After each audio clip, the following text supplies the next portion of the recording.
Hey everybody, it's Rob from Man Sewing, and I've got a killer tip for you today all about your 1/4 inch seam allowance. Not only why, but how. So here we go. In quilt making, you hear it all the time, you're supposed to use a 1/4 inch seam allowance. Well, one of the major reasons of why is to eliminate the bulk in your seam itself. So when you're pressing open your fabrics, you don't get a lot of girth in your quilt, right? That's what the batting's for.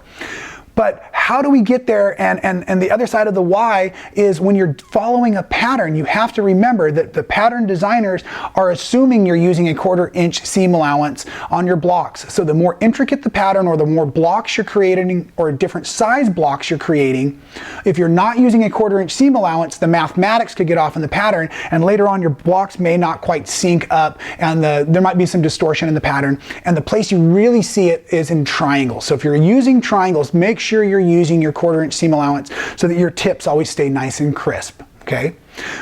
But that's why. Now how? How do we get that 1/4 inch seam allowance? Well, the first thing I'm going to strongly recommend is almost all of us out there, I believe, have one of these specialty 1/4 inch seam allowance feet. Now my favorite ones have an edge guide off on one side like this foot does.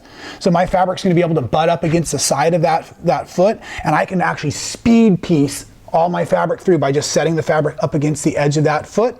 Let me show you how this installs.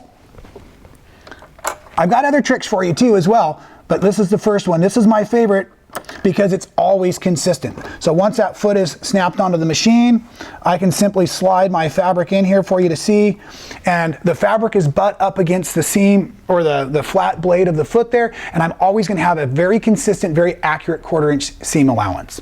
Well, maybe your brand machine doesn't have a foot like that, or maybe you don't have the time. You're watching this in the middle of the night and you want to start doing it, but you don't have it. So what you can also do is use your standard presser foot, the one that's got the wide opening for the zigzag, because then we're just going to take and we're going to move our needle position all the way over so that when you're sewing along, the wide side of the foot or the outside edge of the foot is still at that 1/4 inch mark, so to speak, but the needle is moved over to make the 1/4 inch seam allowance.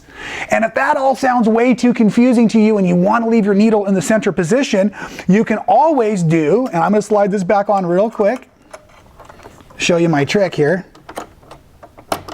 because I could have done this. You should be doing this with a ruler, but I don't have a ruler real handy, so I'm going to show you what grandmother did, and she had blue tape. So we're going to take our blue tape and we're going to drop this in.